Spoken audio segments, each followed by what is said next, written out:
Children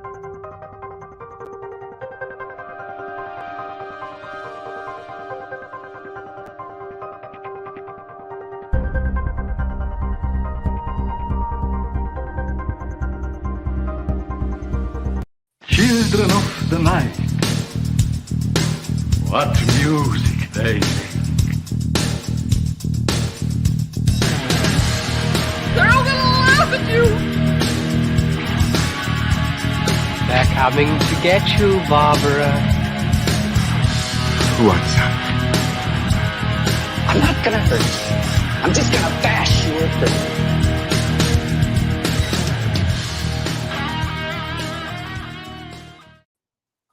What's up, everyone? Welcome to Final Guys number 231. I actually just had to look at that, but We're old. it kind of blows my mind how long we've been doing this now.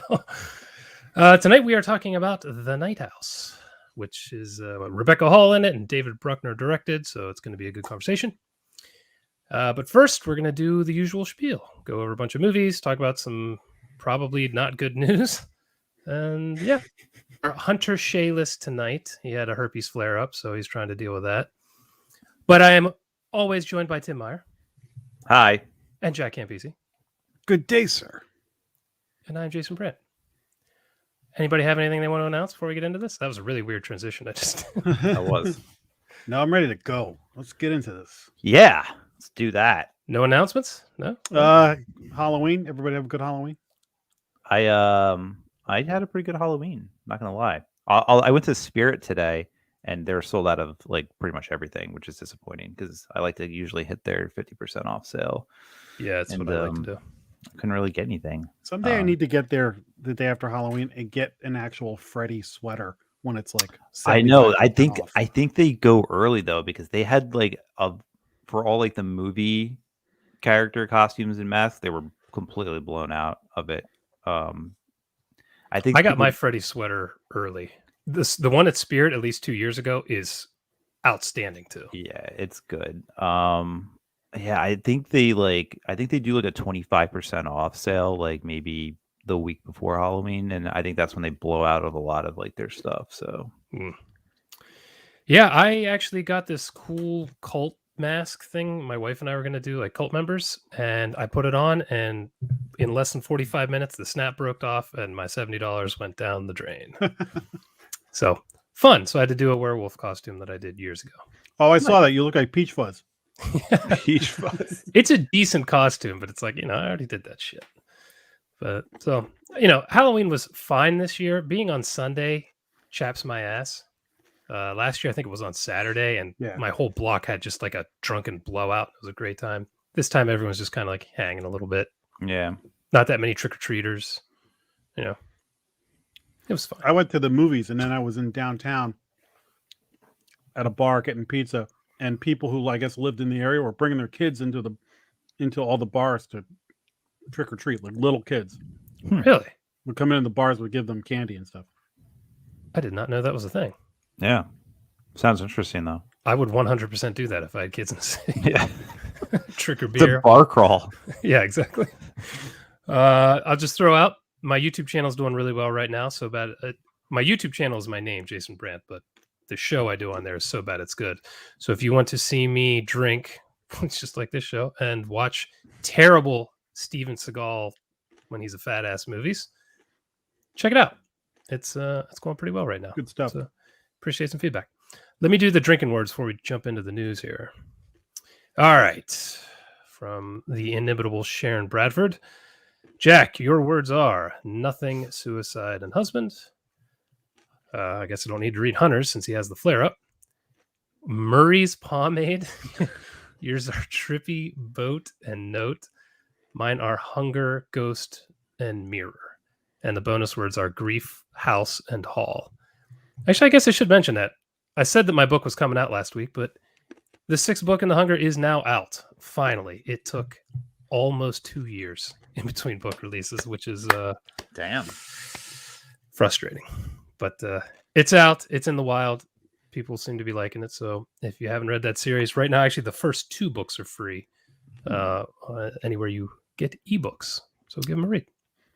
Gotta get on that. Are we ready for Vanilla Face is in the house.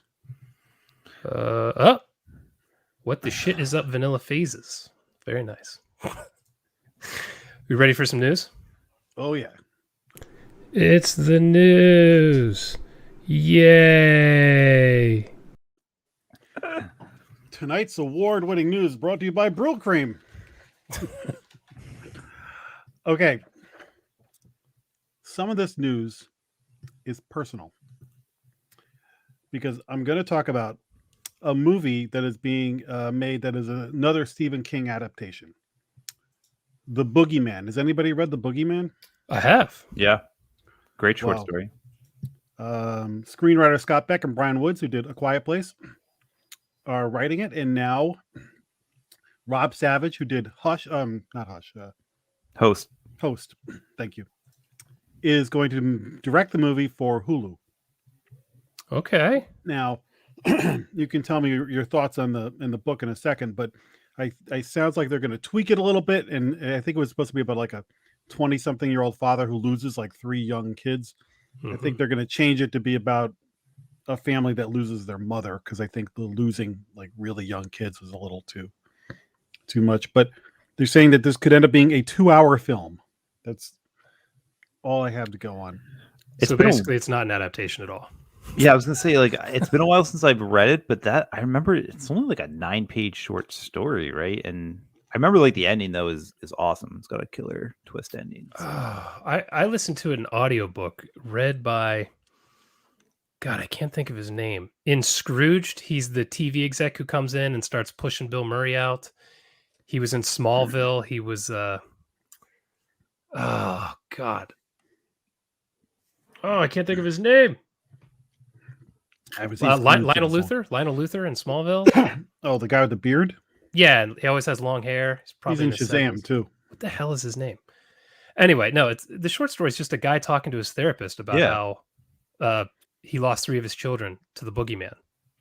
So That's it's 9 literally the whole pages. story. Yeah, it's short. Yeah, I could probably get through that in a month. Yeah, you like, probably honestly, could. 30, 40 pages? It can't be that No. long. No, it's super short. I think it's even shorter than that. So I was wondering how they were going to adapt it in the first place, but now it's a mother dying, like not even an adaptation at that point. I mean, the people involved, it sounds interesting, and of course I'm gonna watch it. So I'm excited. I like to reserve judgment until I actually see the thing that they make. So I'm gonna stay optimistic about it. Want to hear why this story is personal to me? Because you were taken by the boogeyman. That's a great guess. I was close though, wasn't I? Not really, but the building in which I work this past week had a movie crew show up and film a scene for Mr. Hannigan's Phone, Hmm. the Stephen King adaptation that Donald Sutherland is going to be in for Netflix. So they all showed up, truckloads of stuff. There's a courtroom in our building. It's like the old town hall building. I snapped a couple of pictures. So they set up the courtroom to look like it's a functioning courtroom. There's a big mural in the background behind where the judge sits. And so Friday afternoon, they started showing up. I left work, 6:30, 7 o'clock, and they hadn't started filming yet. When I went in on Monday, the word had it was they came in, they filmed for a few hours, they lost the light, they packed up, and they said, so I think they were there for 2 days. And they said the equivalent of what you're going to see on film is probably 30 to 60 seconds. Isn't that great? They had rented a building across the street for dressing the actors. They had a friggin' food, like the craft services. Mm-hmm. It was unbelievable, the amount. I can't. So when you're talking about like budgets for movies, I'm like, It's crazy. come on, you could have filmed that scene with a friggin' GoPro. Yeah.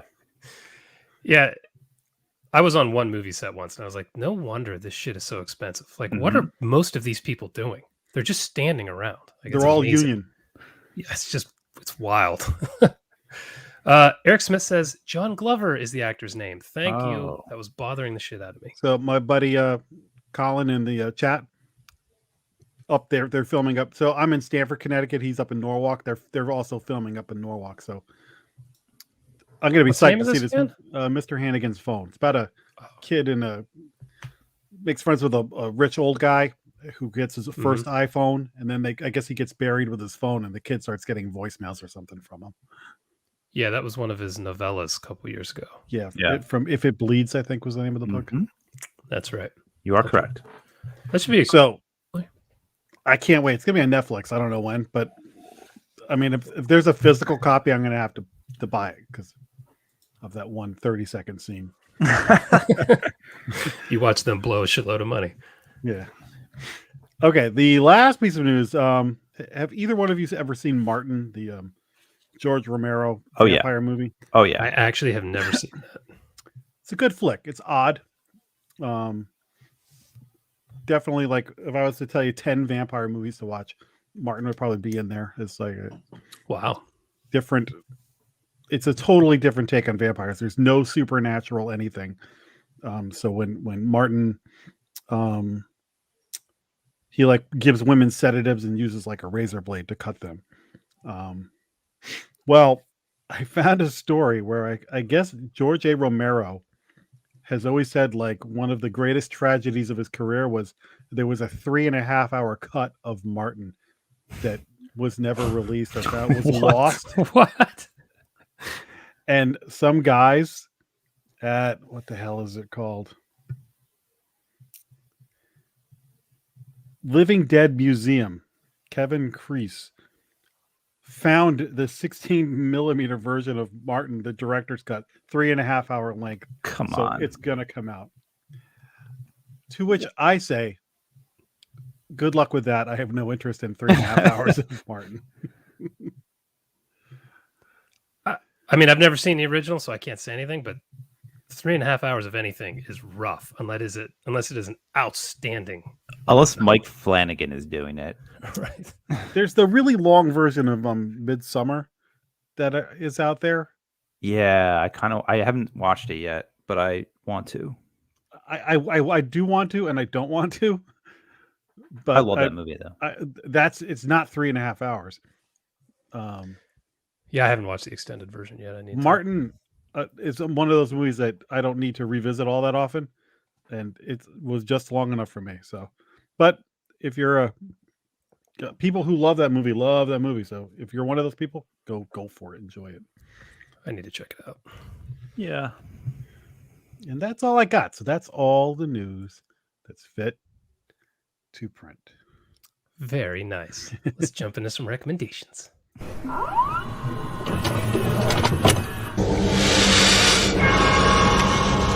We have such sights to show you.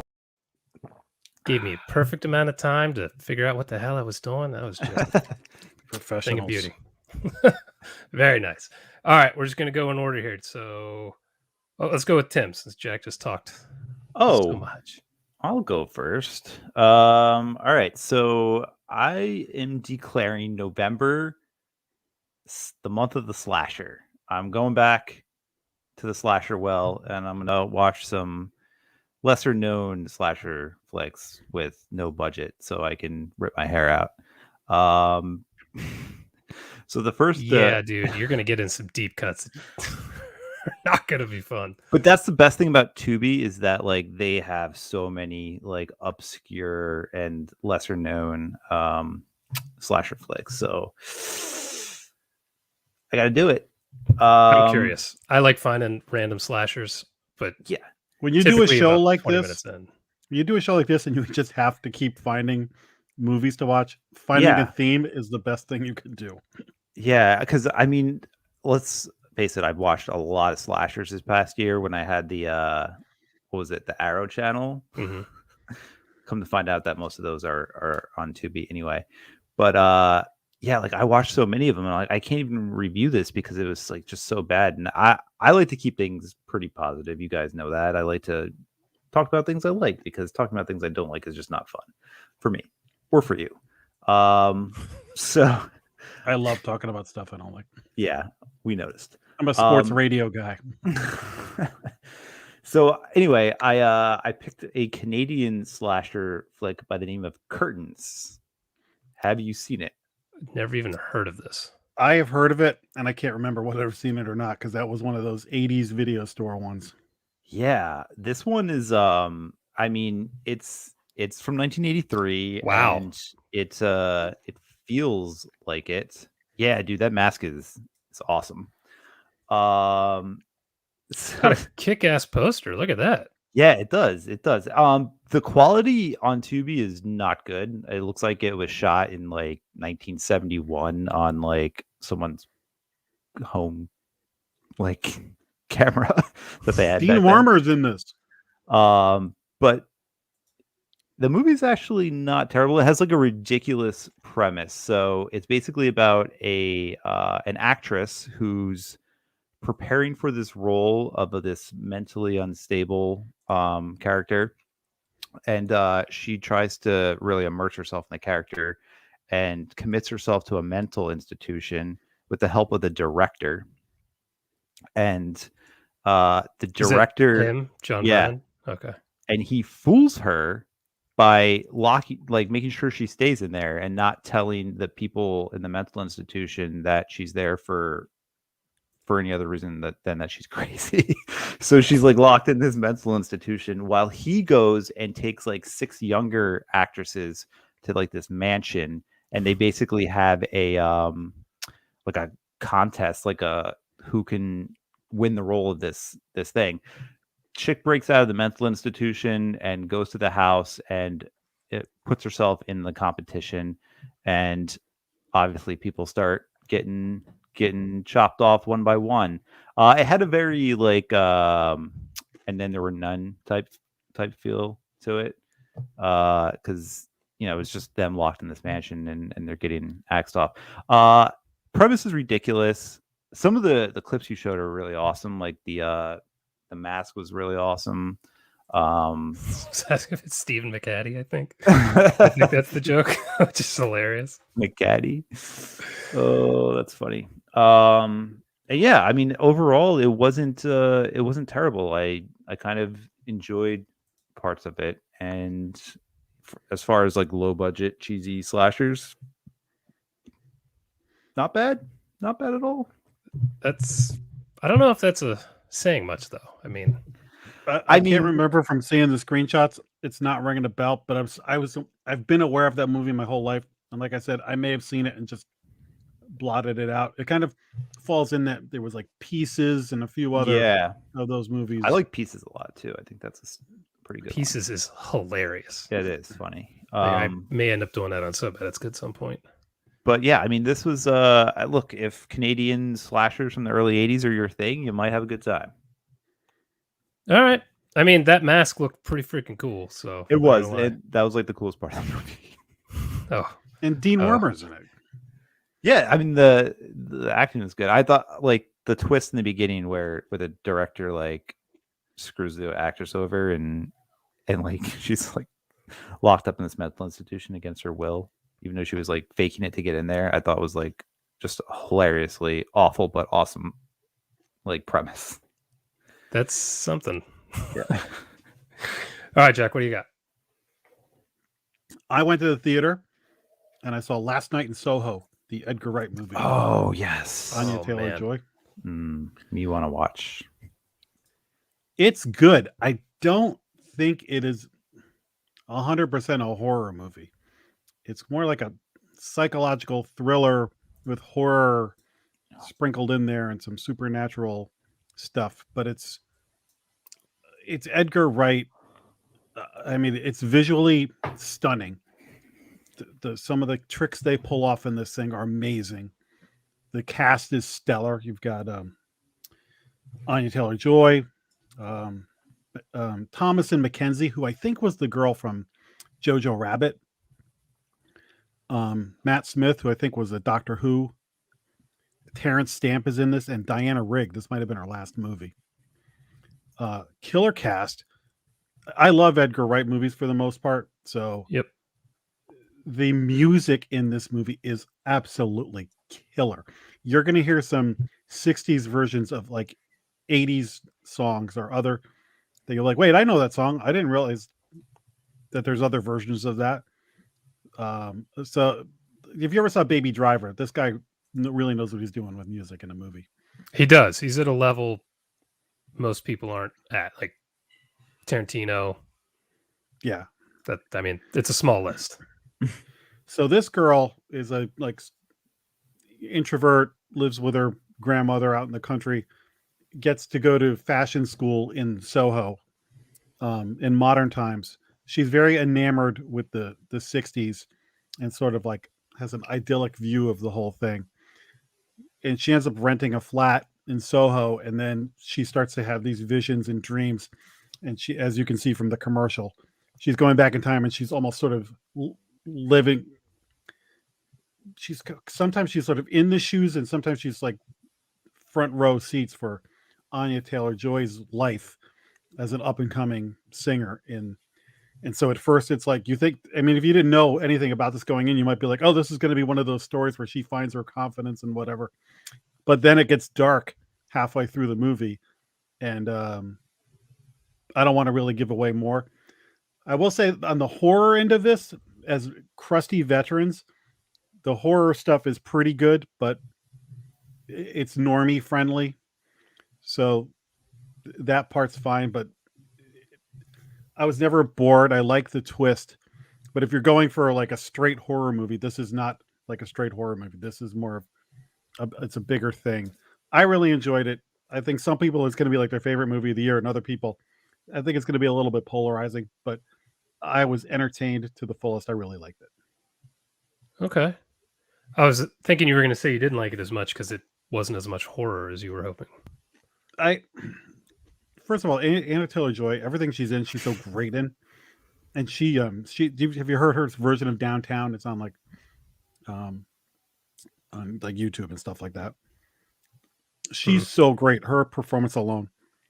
And again, the Edgar Wrightness of this whole movie is just, I really enjoyed it. Yeah, I'm looking forward to it. Yeah, I need to get back to the theaters, man. It's been so long, but I'm just so I guess freaking where I'm busy. struggling with this is when it comes time for your favorite horror movies of the year, there are people considering this a horror movie. Yeah, even I've though heard there's that. definitely horror elements to it, I think it's more like a psychological thriller with some paranormal stuff. So I don't know. It sounds like it qualifies to me though, because like psychological thriller and horror, they can easily go hand in hand. They can, yeah, they can. Yeah, I guess. It Some shouldn't people be also, anytime there's supernatural, some people are like horror. Yeah. No, definitely not.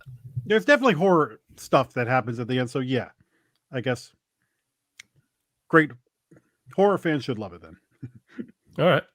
I'm going to throw out another recommendation, and I think we maybe should do this as a main feature at some point. Broadcast signal intrusion. This just kind of popped up for me on Amazon, and I am a huge sucker for any story where somebody finds a VHS tape or a film reel or a book of mysterious origins and starts trying to figure out what the hell's going on. I just love those stories. I've been trying to come up with my own for a while. I don't know. Those things get me. I think that's why I love 8mm so much. Movies like that.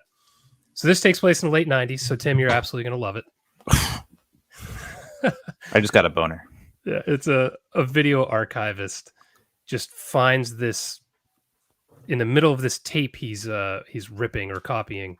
He finds this weird pirate broadcast of this, I don't know, someone in a mask or an android looking thing, and it's really creepy, and he's just like, what the and he starts investigating it. And as the story goes along, you find out his wife had disappeared maybe 2 years before, just up and vanished. And he's really depressed. He's going to all these support group meetings for it. And he really funnels all of his energy into trying to figure out what this mystery is to get his mind off of what's been happening with his wife.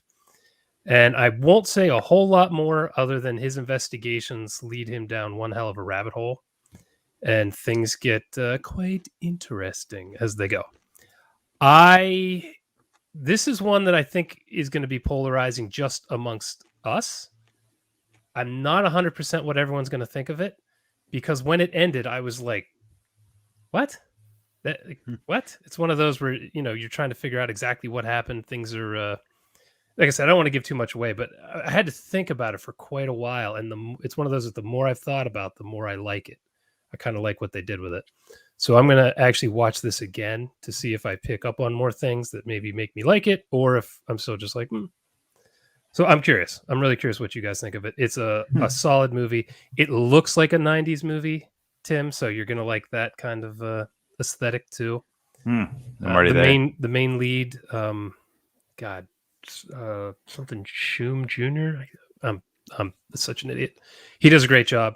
I have a feeling it didn't have much of a budget because there aren't a whole lot of actors in it, but they really make up with it with some cool looking locations, and they do some cool stuff. So Is it free on Prime, or is it? It was $6 or $7. Okay. Yeah, it wasn't like a $20 movie. I had that movie queued and my hand on select, and then I just thought number one, I thought maybe we do it as a main feature, so I'd hold off, and then because it was Halloween week, I watched a ton of movies, so I was like, you know what, I'm gonna go watch an old favorite that I haven't seen in a long time, and save this for when I'm not like overwhelmed with saturated. So, but definitely it's on my to-do list. So this is not a fold your laundry while you watch a kind of movie either. You got to really pay attention to what's going on. That kind of screwed me at the beginning. I kept rewinding it because I thought I heard something, because I actually think I was folding my laundry. And I was like, wait, that might have been something important. So I had to rewind a couple times. So I definitely give it your full attention. Gotcha. All right, Tim. All right. So after Curtains, I needed something a little bit. Oh God. Am I still here? Yeah. You're here. Oh, everything's frozen on my screen. And now you froze for us. Oh, you are We can frozen. still hear you. Yeah. Way to go, Hunter. Yeah, he's sabotaging us from afar, I'm sure. Anyway, after Curtains, I needed something with that aesthetic, but better. Something not shit. I went to one of my favorite 80s slasher films. Or actually, I don't even think it's 80s. I think it's 70s. 79. Tourist Trap. This is such a good movie. I can't even tell you how good. I have never seen the whole thing. You've never seen it? Nope. Oh, not the whole man. thing. I've seen quite a bit of it. You have to watch it. It's a classic, man. There's so much going on in this movie. This movie is bonkers. I caught the last half. This was the first movie Joe Bob showed when he came back, but it was when the signal wasn't coming through for everybody. People couldn't watch it because the servers crashed. So I caught like the last half, and I was like, it's like telekinetic shit. Like, what is happening in this movie? You have to watch it from the beginning. It's all right. It's amazing. Basically these kids stumble upon a roadside museum, owned by like this kind of charming, but you kind of get some bad vibes about him. And he like takes them in, helps them out while they're just doing their thing. They start exploring the grounds, and then they find like these mannequins that are kind of moving on their own. And then they realize that the guy's brother is like running around kidnapping people and like making them into mannequins and shit. It's insane, dude. This is Okay, just say that casually. It's so insane, but it's so much fun. And like the mannequins, like when they're moving and stuff, like it looks good. Like it looks really good. And just like some of the voices that they have, and just like all the music and the sounds, like this is really good, good stuff. Young Tanya Roberts. Yeah. Oh yeah. All the acting in it is really good too. So that guy's nuts. Chuck Connors is awesome in this movie. Chuck Connors is insane in this movie. So yeah, I can't recommend it enough. This movie, when I was in high school, I was staying at my uncle's house in the Jersey Shore for a weekend, and my cousin, who was a few years younger than me, so I was like in high school and he was like a little kid. late at night, and I was flicking around, and I just found Tourist Trap. I'm like, what is this movie? I was loving it. He was terrified and was like hiding behind the couch. Yeah, I can imagine seeing this like when it first came out. If you're a kid, like it would be terrifying because like I was a little creeped out, and I've seen the movie quite a bit, but it's just the mannequins, man. I find that shit scary. So then when I rewatched it a year or two ago while we were doing this, I forgot all about the telekinetic stuff. Oh, so yeah. I'm like, oh my God. That surprisingly though, like the telekinetic stuff is like the fifth least craziest thing that happens in this movie. You know what? Maybe I'll try to watch that coming up here soon. I've been meaning to, and I just forget. So good. I mean, that's a movie that you can fold your laundry to for sure, but it's just fun. That might be a good couple beers and a viewing this weekend if I can get some Yeah. time. I like. It's All on right, Jeff. Shudder. So Okay. If I told you guys that I watched a vampire movie from 1995, would I get your attention?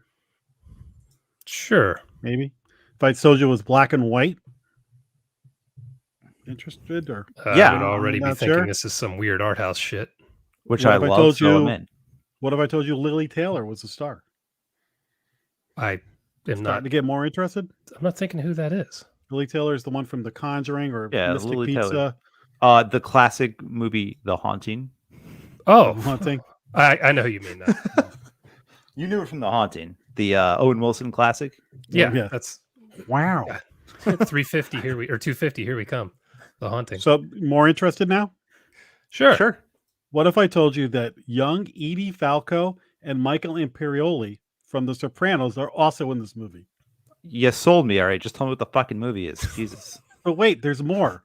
What if I told you Christopher freaking Walken was also in this movie? Does this movie exist only in your mind? How This have we not heard of movie- this? It's called The Addiction, and it's on Shudder now, What? bitches.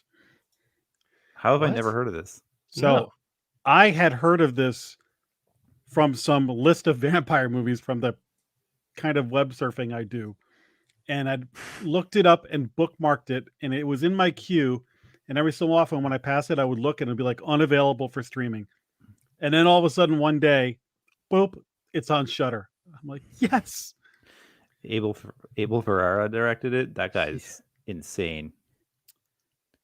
So I this can't movie believe this. comes What off the hell? as kind of like it's like a B movie shot like an art film.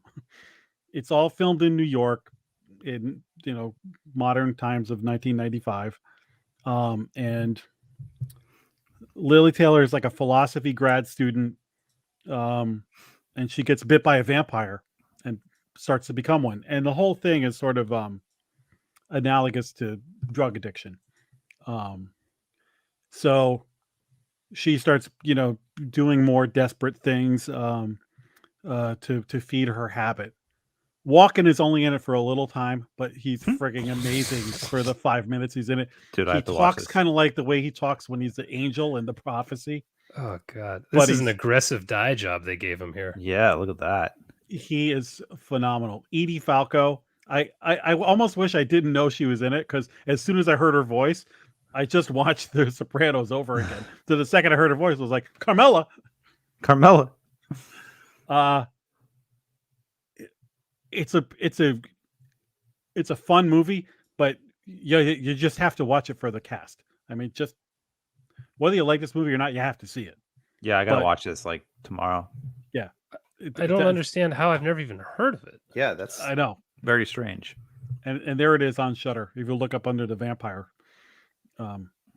thing, it's there. So go get it. Enjoy. Wow, that's And the third act is a deep cut. So, but you actually liked it, not just for the cast. I liked it. I didn't like it's not going to be in my rotation of it's Halloween. I think I'll watch The Addiction. But I'm so happy I saw this and I will definitely watch it again sometime just for the walk-in alone. Yeah, that's great. That blows my mind. That I've never. like, I'm I've in the never even same heard boat someone you are, mention- man. I'm in the same boat you are. I mean, I like to consider myself a walk-in enthusiast. So Edie Falco, Imperioli's got a small part in it. Just A walking enthusiast, huh? A Walken enthusiast. I love Christopher Walken stuff, so it's weird that this somehow slipped under my radar. This would have been what, right after Pulp Fiction too? Yeah. So his name was out there pretty big at this time. Here's Oh, your yeah. watch. Here's your watch, kid.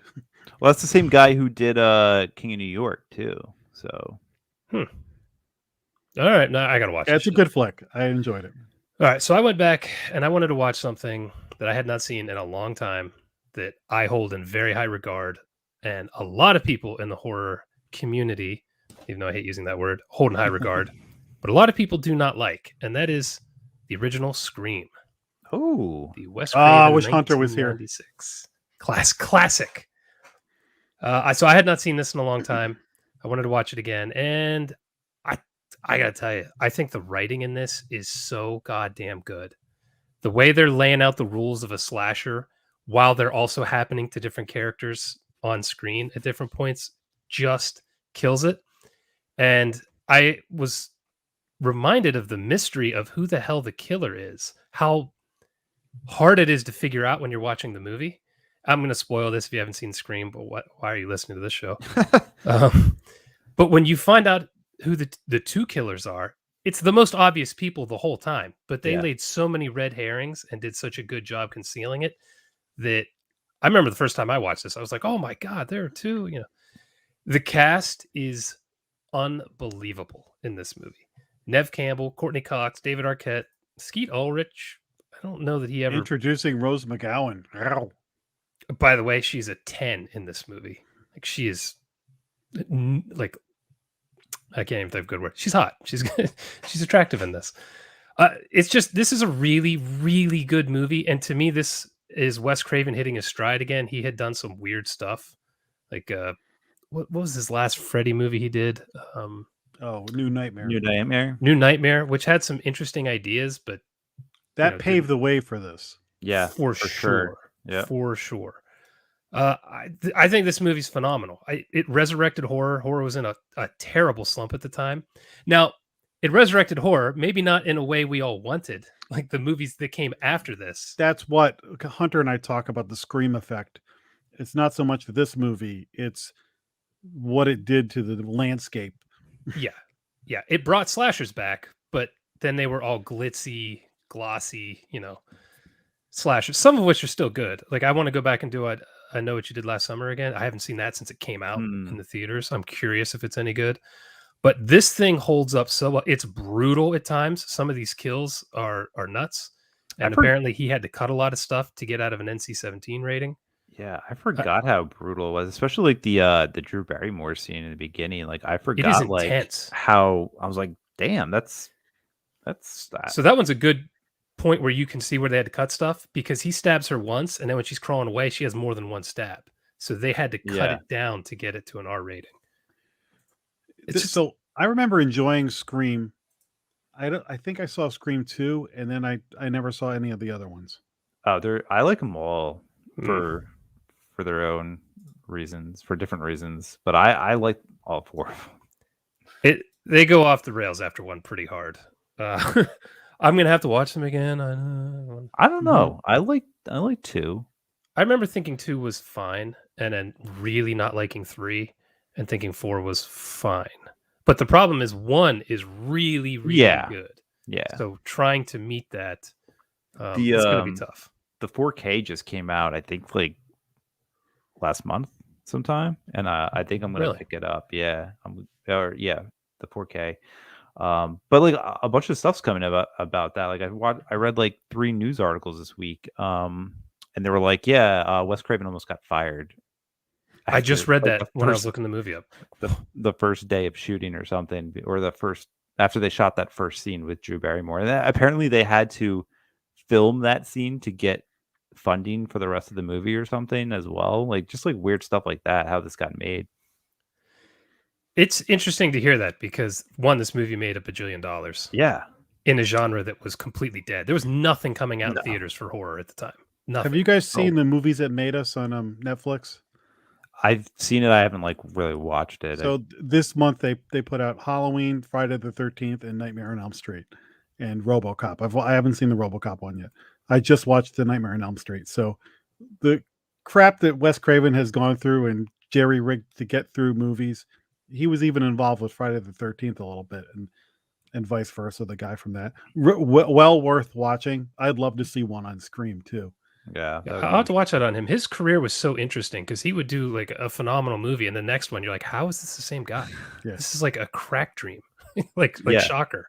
All these Shocker. guys though, like Carpenter and him, yes, you can put the word genius on them, but they also were at a time where it wasn't saturated, so they were making this stuff up, but it wasn't like there was 50 million other ones that they stole from, like Halloween and Psycho, and there was only a handful of things they could steal from, and then they just like the Freddy glove. Some guy, like, he read like, oh, he's got some sort of sharp thing in his hand, so the guy created the glove, and now you have the most iconic weapon in Yep. slasher because the guy, some stage guy made it. Yeah, Wes Craven's a fascinating character to me, and he just so changed the genre. Not, like I said, not always in a good way, but this movie is so good, and I think a lot of people give it a bad rap because of what came after, not necessarily because of this movie. So, as far as Jamie Kennedy movies go, would you take this or Ass Blasters 14? Oh, I would take this all day. But Ass Blasters is fun. Yeah, I don't know. I think this movie's a home run. I freaking love it. I can't believe I hadn't watched it in like 20 years. It's been a long time. Yeah, it's been a million. And the new one's coming out in January, right? Yeah. Was it January? Yep. Yeah. Oh, maybe I should watch the other ones then and prepare. I think you should. All right, damn it. Okay, what you got, Tim? All right. So the next movie I'm going to talk about is probably like my most anticipated film of the year for me, because there's a little French film that came out maybe like, I don't know, 5 years ago called Raw. And I know you guys are both a huge fan of it. I'm a huge fan of it. Probably my top 10 favorite, horror films of all time. Jeez, wow. Oh yeah, I love that movie. So this is the director's follow-up, because I don't think she's really made anything since then. Nothing big. That's crazy. That had to be like 4 years ago. Yeah, it was a while ago. I think she has some credits, but I think it's nothing major. Anyway, the movie is called Titane, and this movie is out of control. For real. It starts off with this little girl. She's driving with her dad in a car, and she's being like really annoying and like kicking his seat, and he's trying to put up with it. It gets to a point where he just like loses it, turns around to tell her to stop doing whatever she's doing back there, crashes the car, and she has to have like part of her spine replaced and with like all this metal and stuff. And part of her spine? Jesus. Yeah, like it was a pretty bad accident. And like part of her skull, like the left side of her skull has like like you could almost see like her brain coming out of like the left side of her skull. So they put a titanium plate in? Yes, I guess. It just why like it's called most Titane? Yeah. Well, there's a lot of reasons they call this movie Titane, none of which I'm actually going to get into because I Okay. don't want to spoil anything, because this is like one of those movies where if you know nothing about it and just go into it, your mind's gonna be blown. I feel like I lost part of my mind watching this movie, and it's still in that movie somewhere. I have a feeling Jack is sold on the visuals. Oh, there's nudity like the entire time. Like there's every scene there's nudity. So if nudity bothers you, you will not like this movie. There is like an intense. I don't even know if I can talk about it. There's an intense scene with a nipple ring. Now you're talking Hunter Ooh. language. That sounds the- rough. I've never been. Hunter's also going to pop in. I've Hey, guys. never cringed so much watching a movie before. Like I felt uncomfortable watching this movie almost the entire runtime, and I loved every minute of it. So it's surreal, it's jarring, somewhat confusing and definitely an art house film. So if you're like one of those people who didn't like what was that other movie that we mentioned before we got on the air with the dancing? What the hell is it called? It's gonna bother me. But like if you're not a fan of art house movies, then I would say take a pass. But if you're like me and you like things that are like surreal and dreamy and just like weird,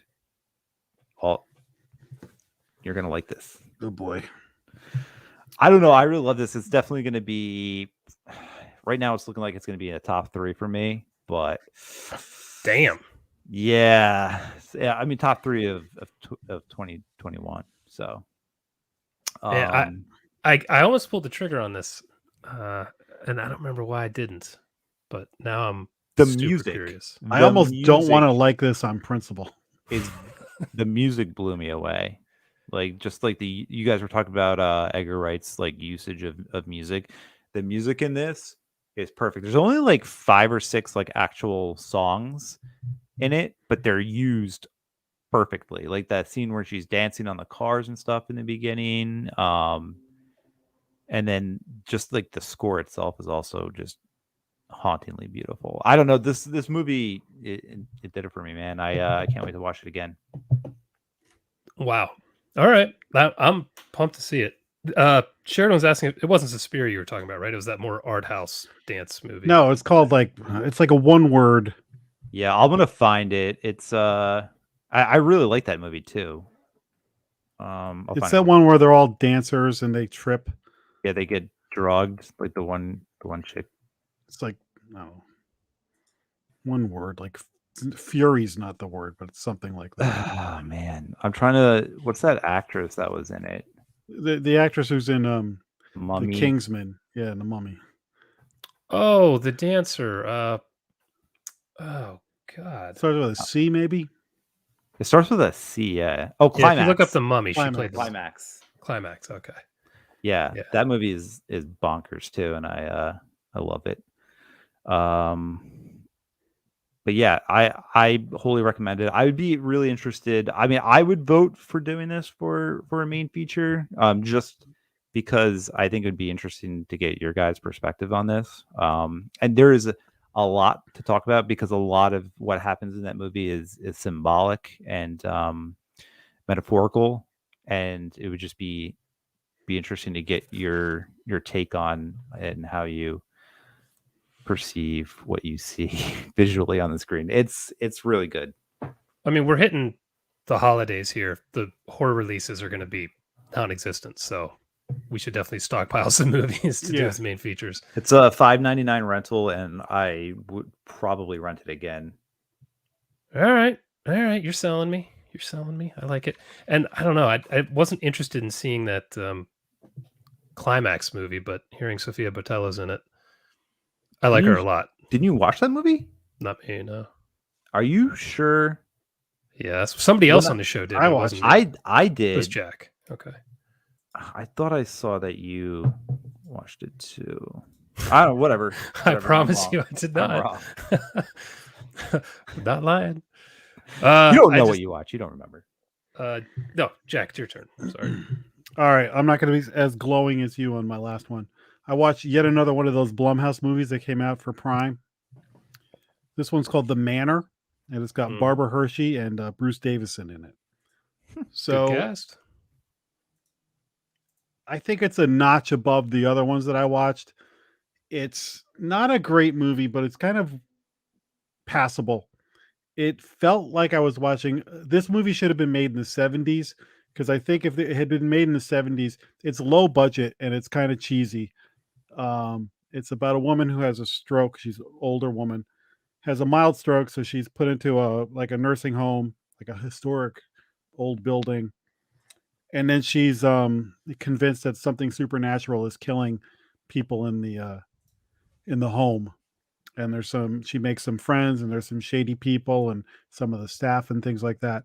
It felt like if this was made in the 70s with, Ernest Borgnine in it and other usual suspects from those, and the kind of the reason to watch this is because in the third act, when stuff is actually revealed and some overtly supernatural stuff happened. There was one thing that I laughed out loud that it was worth watching the movie for this one moment, but not in a good um, way. in a funny way. But then, like the way that like when I watched it, I said, if this was a cheesy movie from the 70s, I'd love this movie. But because it's made now, and I'm watching it, like I'm like, this was kind of meh. But like I said, if they'd done the same exact movie with the same exact budget, but 70s special effects and cast, I'd be like, oh yeah, you got to get through some of the parts that drag, but I loved the ending. So it had that retro feel to it. So if you're looking for something to watch one night, it'll be fine. And Barbara Hershey is always good, but it's kind of like it's not the most original thing you're ever going to see, but just to see how the thing ends, I got a kick out of it. But the one little supernatural moment, I laughed my ass off. So It's a shame Amazon and Blumhouse are not doing a better job with these. Like little low budget horror movie straight to Prime feels like it should be right in our wheelhouse. And I think the only one we've really had good stuff to say about was, I can't even think of the name of it now, where the Lie. Yeah, I think we that liked one was that one. Yeah. I really like yeah, that. that's better than this. Even the one with Sydney Sweeney where she was the piano player was better than these, and that one was only okay. They're all like this one. I don't know. They could have amped it up a little bit. It's okay. It's got some good stuff, but it's just like it's like a video store rental that you watch and you kind of forget about a few days later. But you're not going to be pissed off that you watched it. All right. That's okay. Ernest Borgnine is not in this movie. I'm just using him as an example of a guy who was in every 70s horror movie. That's what, Chad is Eric saying Smith was asking about. everyone should check out The Shout on Shudder. I haven't even heard of this. So, all right, take a look. I read Mallory finally by Josh Mallerman. I don't know why it took me so long to read this, because I was championing Bird Box like years ago. I don't even remember how I read it. Somebody recommended it to me, and I was blown away at how good that book is. Like the movie's good, but the book Bird Box is freaking awesome. He just absolutely killed it. This picks up a couple years after Bird Box ended, and then has a big time jump after that. So it ends up being, I don't know, 10, 12 years after the end of Bird Box is when the bulk of the story takes place. And I thought this is a really good book. My biggest problem is, and I very rarely say this, I feel like the book should have been longer. The end felt very truncated and rushed. Like, I don't know if he just was like, you know what, this is good, or I don't know. It just felt like maybe stuff got chopped out, because there's this whole build up to get to this one moment, and then the moment ends like very, very, very quickly. So it's like one of the rare instances where I could have used like another 100 pages or another 75 pages to kind of flesh some more stuff out. So that's rare for me, and I don't know that I would consider that a negative. Is more I wanted more. But Mallerman's doing really interesting stuff. Everything I've read from him is just so wildly different. He's one of the more interesting writers in the genre right now. Even if like some people think some of his stuff doesn't work or whatever, I that's why I like he's kind of taking big swings. Have you read Black Mad Wheel? That's a great example. Like that book is nuts. It's so crazy. I love it. It's so out there. It's my favorite Mallerman. I could see that. That's a strange book. Even this one, as a direct sequel to Bird Box, most people are going to want it to be shortly after the end of Bird Box. Instead, he's like, nah, let's do like a decade later. Like that's a crazy decision that I don't know. I like what he's doing. So. I read recently too that Netflix is doing a spinoff of Bird Box. Like I think it's going to be in Spanish, but it's going to be like its own story, but in like the Bird Box same world universe. Apocalypse kind of. Yeah. So cool. It'll be interesting. It's a cool idea. I could see you doing all kinds of different stories in that world for sure. Mm-hmm. So I liked it. Good stuff. Cool. Tim, you got anything else? Nope. Jack? All done. All right. Then let's jump into the main feature, The Night House. Where the hell Now I cannot find the bumper at all. Oh God, failed. Like, is it? Oh no, there it is. You like scary movies? Uh-huh. What's your favorite scary movie? I don't know. You have to have a favorite. What comes to mind? I actually thought StreamYard had deleted the bumper by accident. I could not find the damn thing. I'm so good at this. We haven't done this in a while. Jack, do you have a summary? I saw this movie 2 weeks ago, so So did I. I had to rewatch the end today. I just rewatched it. I just watched it today for the first time. I want to be careful here. So a woman is newly widowed because her husband killed himself. Mm-hmm. And she lives in this house by a lake. And spooky, haunted-y things start happening in the house. And then you learn that her husband was into some stuff. And the more you learn, the weirder the movie gets. And I don't know if I should say any more because the less you know going into this, the better. Yeah, no, I think that's good. Dude kills himself, wife struggling. Weird shit happens. Yeah. What did you think? This is a really good movie. So, whenever we start talking about Conjuring movies and I kind of roll my eyes, this movie I felt was genuinely scary, creepy, spooky. The stuff they do with her alone in the house, with noises she hears, and then some things that she sees, I was genuinely like, wow, the tension in this movie is awesome. So I loved that. I thought Rebecca Hall, who's in like every single scene in this. Yeah, she really is. I hadn't thought of her like that, but yeah. I mean, I just, what's her name? From Hereditary, Toni Collette. Mm-hmm. Not quite the Toni Collette in Hereditary performance, but on par with that. Like, just if somebody's going to get an Oscar nod for a horror movie this year, I think it's her. She was phenomenal in this movie. She played the grieving widow from the depths of sadness to she was drunk a lot in this movie, and the way she would talk to people and get flippant with them and other stuff. I just thought it was so genuine that she was great. So I loved the scares and I loved the performance in this. And, some interesting things happen along the way that are worth talking about, but overall, big thumbs up for me. Tim?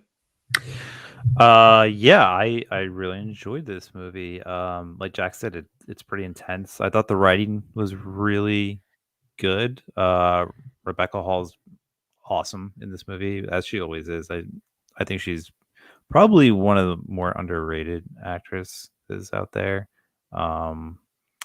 I don't know that people always her name comes up when people think like actress is killing it, but she definitely is. Why? I mean, I've watched The Town. Like that's like one of those movies that every time it pops on TV, like I have to watch it. I drop whatever I'm doing and I watch that movie.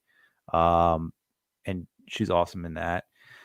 The atmosphere in this is really awesome. I think that director who did The Ritual, he just has like a good knack of putting, like, immersing the audience in like this very atmospheric realm that he's created.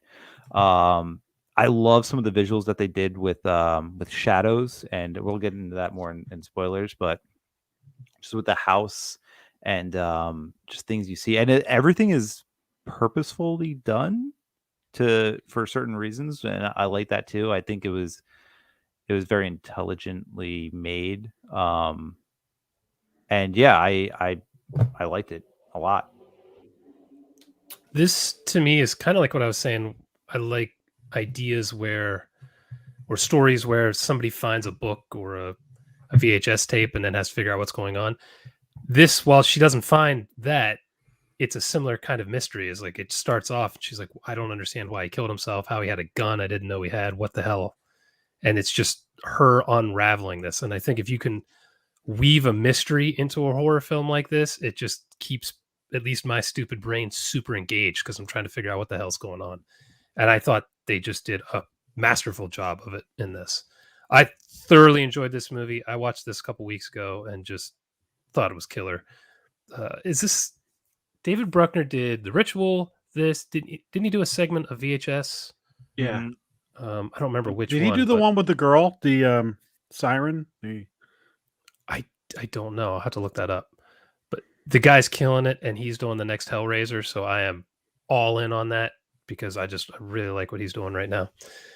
They had different. Speaking of Hellraiser, there's a little doll in this little statue thing they find. That Yeah. just kind of turns the movie on its head for a little bit. You're like, what the fuck is going on? Very Hellraiser-y. Yeah. So overall, I thought this is going to be on my top 13 list for sure. Like, this is one of the better made movies we've seen. I mean, did this come out in theaters? If it did, it came out a couple months ago. I wanted to see it in theaters because I heard great stuff about it, but getting to the theaters is not that easy for me. So, yeah, but what's weird? I think it was shot like 2 years ago, and like it was supposed to come out last year, and I think they were kind of holding on to it because of the pandemic, and that's why it came out this year. So, because if you look it up on IMDb, I think it has like 2020 release date next to it, but that's just because they held it. Okay. Have you guys ever seen the show Barry on HBO? Oh yeah, yeah, So I love that show. Her friend from school, she's the lead girl in Barry. Yeah. Oh, okay. Dude, that show, Barry's awesome. show's incredible. You mentioned about her kind of being an asshole to people throughout the movie. That was one of the things that bothered me when I was watching it, but it makes logical sense. Everything she's been through, she's kind of just not being nice to people. But it did make it hard for me to sympathize with her, not sympathize, empathize with her at different points when somebody's like trying to be kind to her and she's just like not having it. It did feel realistic. It rang true because she was drinking a lot. Yeah. If you've ever been with somebody either with an alcohol problem or just overserved, they can get belligerent, right? So there was a few scenes. There was a scene in a bar where she was talking with her work friends. Yep. That was just felt so genuine. Yeah, I cringed because like it was so awkward. And then there was another scene, we could talk about it more in spoilers, where she just confronts a mother who's come in to bitch about her son's grade. Yes. Yeah, that scene's great. I love that scene. That like I think anytime I deal with an angry client, there's a little part of me that wants to be that way. Yeah. Yeah, it was that's a great scene to talk. Jesus Christ, what's wrong with me tonight? To highlight what I was talking about, because that woman seems like she's going to be like a nasty, mom, but she was actually just trying to be reasonable. And so at the end, I'm like, man, I don't know who I should like feel bad for here. I know, right? It's like, God, you want to be, you gotta be. Yeah, it was intense. It was intense. The third act of this movie ramps things up. A lot we got to talk about in spoilers. But before we get to spoilers, I'm curious. The hardest part of this movie obviously was sticking the landing. And when you get into some of the stuff that they finally have to show, there was a few moments I was like, I wonder what the guys are going to think about this or that. It just in general, when they started getting into the more overt kind of supernatural stuff, how did that sit with you guys? Were you cool with it, or were you like, ooh, a little hokey? Or go ahead, Tim. Yeah. There's like one aspect that we'll definitely touch on in spoilers that I was like, kind of wish they hadn't gone that route, but overall I thought it was well done. It didn't detract my enjoyment from the movie. The last frame of the movie, I was like, I wanted a little bit more. Like I wanted maybe like 15 more seconds of like that dialogue to continue. But I mean, otherwise, like the supernatural aspect didn't take away from the movie at all for me. The first time I watched it, it definitely took away from the movie for me. I didn't hate it. Some of it I actually really liked. There's some shapes that are done with parts of the house that I thought were super inventive and cool. There's some stuff with her. She has to act some things out that I can't acting out. I wasn't a huge fan of it. More a fan of the idea, but not necessarily the look of it. But since I rewatched the end this time to kind of brush up, I actually liked it more this time. It sat better with me. But particularly because there's one shot that I saw that explains a lot of it. But I'm still watching her having to do some of the physical acting at the end, and I'm like, God, that had to be so weird on set to be doing. So I liked it significantly better second time through. Yeah, so we got to get to the spoilers for that. Yeah, but I agree with you. This is definitely going to be one of my top movies of the year. Well, what did you think of did the end take you out of it? You didn't say. Not really. I felt like I was coming up to the line, but then a couple of things they did I thought were really cool, and part of it was that they'd earned so much clout with me that I was like, you know what? How are you? This is a supernatural movie. How are you going to show this stuff any other way? That I was like, I'll roll with it, and it, like I said, it came up to the line, but it didn't kind of cross it for me. Okay. But I was wondering, like, this is one of those things like Hunter could be like, this is the best movie I've ever seen. Or like, this is total garbage. Anybody who likes this sucks. You sound exactly like him. When we talk to him next week, we'll know if he watched it with his wife or not. Depends if he liked it or not. Do we want to get into spoilers? Anything else we want to mention? Everybody likes it, right? Yeah, we all like it. Thumbs up. Get out if you don't want to hear spoilers. Okay, so the spoiler thing, let's first lay it out. She lives in a house, and across the lake, her husband is building a duplicate but exact opposite, like, mirror house that she goes and explores and finds dead bodies buried in. And we find out that her husband's been murdering women that look like her. Mm-hmm. Yeah, well, through the whole movie, she's finding photographs of other women, like in his phone, that look exactly like her, and she can't figure it out. And I mean, that was one of the things I was like, oh, well, obviously he's murdered these women, or tried to, you know. That's like what I was thinking in my mind the entire movie. But I liked what they did, how they twisted it a little bit. Right. So it turns out she died when she was younger for like 4 minutes or something like that. Yep. Came back. So you knew as soon as they said that, you're like, there's some sort of link to the supernatural going on here. Then we find out that the nothing that is the afterlife wants her back, essentially. And her husband is killing these women and keeping them in this maze house to trick this, whatever you call it, spirit, the nothing. So it won't take her. Yeah. Right. So he's doing horrible things in the name of love of his wife. Yeah. Right. And doing those things is what drove him to kill himself. Yeah. He couldn't take it anymore. So we go through the house, and she's seeing all the horrible things that have happened. The couple of parts that there's a scene where it's like Invisible Man. Mm-hmm. And she's like, is it you? And the hair is brushing, and she puts her arms around him. And you think that are we getting a Hunter Shea, ghost sex scene or something? But then the voice says, I'm not your husband, or whatever. Yeah. He said, which is terrifying.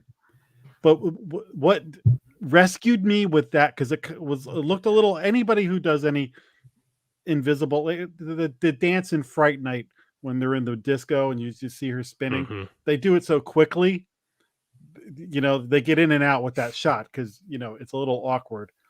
What I loved about this, though, and what rescued it from making it hokey for me, was the fact that they made the imprints. Like the imprints. Yeah, I like that shot too. But I was like, they just put like a super clear mirror there. I think that's how I assumed they shot it, and I was like, that's what that is. It looked good though. It looked definitely good, yeah. helped. Yeah. And then the last scene where you see sort of a shape in the boat. I like that a lot. I liked it too. I wondered if that was something that, for me, I thought it was cool. I took that as she's never going to get rid of this thing. Yeah. And when she dies, she's going to go have to be with this demon or whatever the hell it is. I thought that was a very cool dark ending. Wow. So- okay. Yeah, no, you're right. It's like it follows. Yeah. I thought that was cool. Good. One of the other, so a couple of scenes that I was talking about how scary this movie is. Was she would wake up in the middle of the night and here's just like a bang. Yeah. You know, like that would scare the hell out of any of us. You know, is that a person or is that a ghost? Like either way, I'm scared. The radio comes on, terrifying. She's all by herself too, adds to the tension. Then they do that stuff with the silhouettes where you see like a pillar and a doorway, and then they mention suddenly it's it's a figure. My favorite part of the movie was like some of those shots. Brilliant. I mean, Yeah. The way they did that, the outline of the head all the time. God. Because they set it up perfectly. Because sometimes it was nothing, right? And then like when it was something, it was like, oh shit, that's intense. I thought that was such a unique idea. I love that. Yeah. So we managed to know that there was something tangible, even if we never actually see it. I thought that was really neat.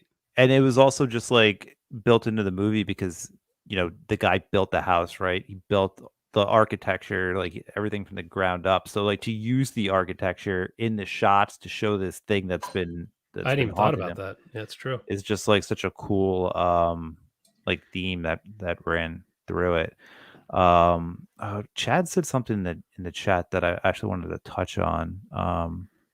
there was also parts where she would like fall asleep and wake up somewhere else. Mm-hmm. And some of it was her alcohol knocking her out. Another was like she collapsed in the other house and then suddenly like or goes through a door. And she's all that stuff I thought was really well done. Yeah, they had some really cool sequences. But I thought one of the creepiest things of all, don't lose your train of thought. Let me just get this in. When she goes out in the yard and all the girls are running by her and it's like jumping off the cliff. That part was awesome. That was like another really intense part. It was like, what the fuck is happening? And then the one that like runs like comes out of nowhere, like for a little jump scare. Thought that was really, really cool. So Chad said, how was this husband's buddies with death? Like they're having conversations or something. So like there's a line, and I thought this was set up really well. There's like a piece of dialogue where she's talking to her friend, and she kind of admits that she knows she's a little bit crazy and has like depression issues. And she's like, is it possible to like spread that to someone that is like super close to you? And they have like a conversation with that. And the way I understood it was that like she was just projecting this thing onto him because he was so close to her. You know what I mean? That's the way I understood it from that conversation. So I thought that was like a cool piece of writing because at the time when that happens, and that conversation happens early on, it's when she tells her about like how she died and the whole story. And I just thought it was like such a cool setup because at the time you think like, oh, she was just depressed and he killed himself. But she's talking about the entire movie, like the thing that's actually happening, and you don't realize it until like later on. I just thought that was like a cool little setup and just a cool piece of dialogue. Yeah, I thought it was neat that the nothing or whatever it's called says at the end that it was whispering to him nonstop, trying to get him to kill her so that he could be with her again. I thought that was just cool and creepy. So yeah, I don't think the husband knew what was happening right away, but eventually found out, and then that's why he started. Right. No, Sheila in the chat says that she wished that they would have made more out of the book that the husband used. I can see that because you get some glimpses, but you don't get. Yeah, I always like that occult book stuff, so I will never complain if there's more of it in the movie. So the stuff I was talking about at the end, when she's being beat up by the ghost and dragged around and having her arm twisted behind her back, that stuff never looks good in movies. It doesn't look terrible here, which is a testament to how well it's shot. But I think that stuff always looks hokey as hell. And to me, that was kind of where it lost me a little bit. Some of the supernatural fighting stuff, like someone fighting something they can't see, usually looks like shit. The Invisible Man movie did a great job of that. And if you see the Yeah. behind the scenes, they had like a green screen guy, so they were physically getting manhandled by somebody that just wasn't. that Maybe didn't that's why appear. this looks better than usual, because it definitely did look better. But I was still like, man, this is riding the line for me. No, I don't know what they did in this. That's what they did in the Invisible yeah. Man, because those look so good. I liked it. Like when she was like contorting and like her body's like bent back. Yeah, I thought that was Puts cool. her in the pose. That was a cool spot.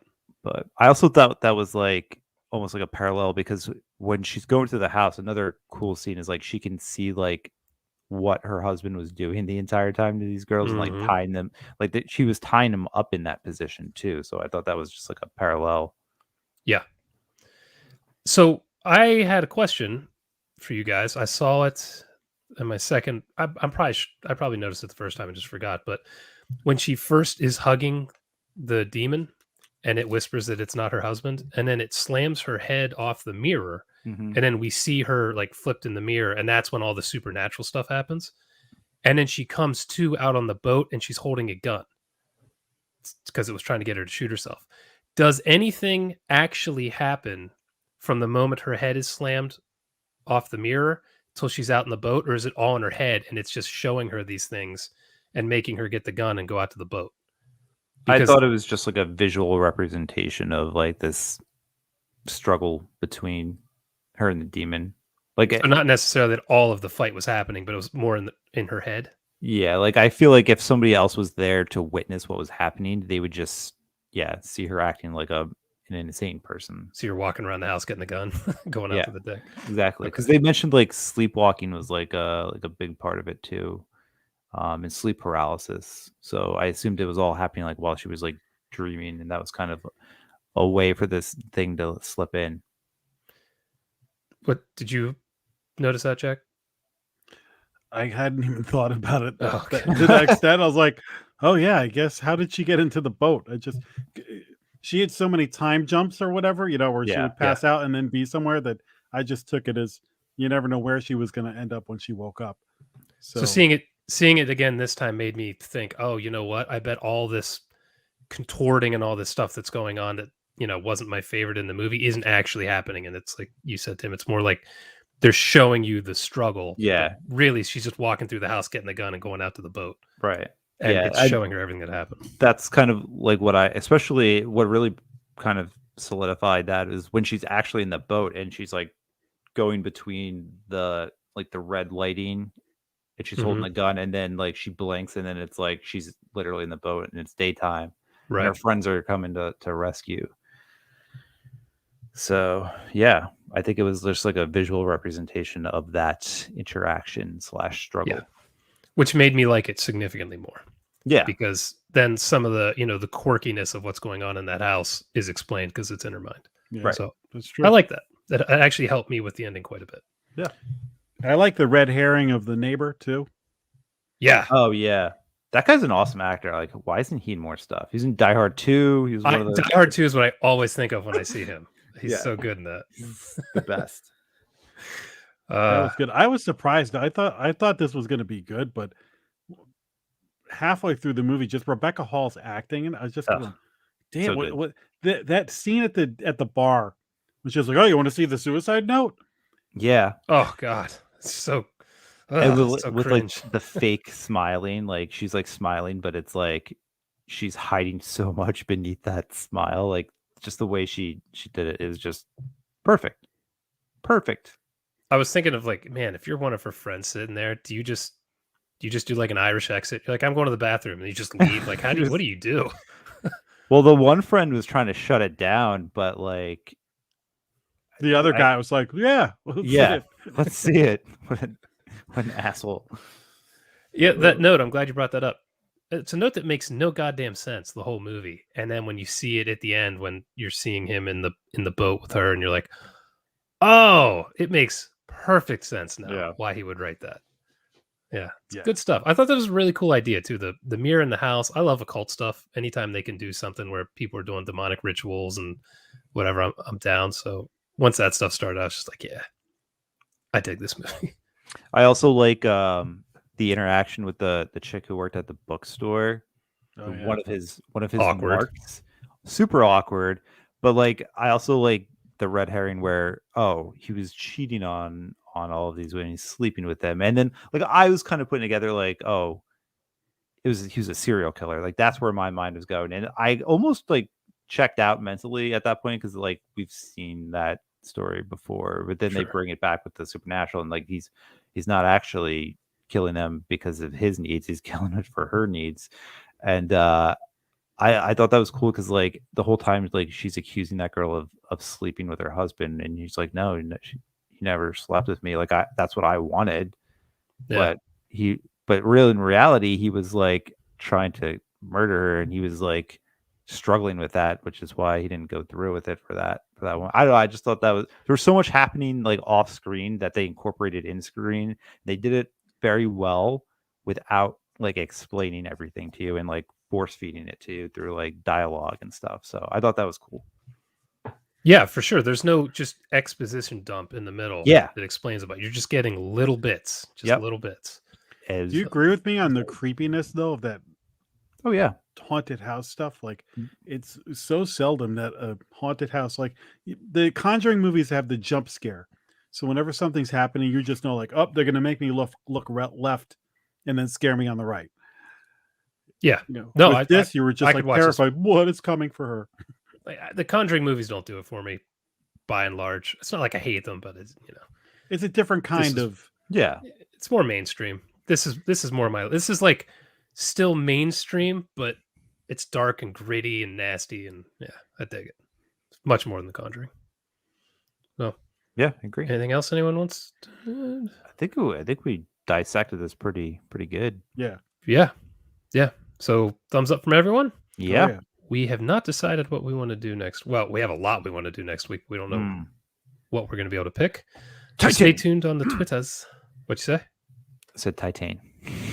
Yeah, we've got 3 options right now, so we shall see. Dude, I would be so excited to see what you guys think of that movie, because like the more I think about it, the more insane that movie is in my mind, and I just you gotta watch it. Damn it! Maybe I'll watch it this week. Maybe we'll all watch it. You have no clout with me whatsoever, so I can't wait for you to watch it because I know you're probably not gonna like it. Oh, chat's still saying The Shout, so that's one we should consider as well. That's on Shudder, so that's easy. It's not a new movie though, right? I've never even heard of it. Yeah. So follow us on Twitter. We'll figure it out at Final Guys, I think. I think everything's at Final Guys. And anything you guys want to add before we get out of here? Nope. It's been a pleasure. People. We'll see you next Tuesday. Bye. See y'all.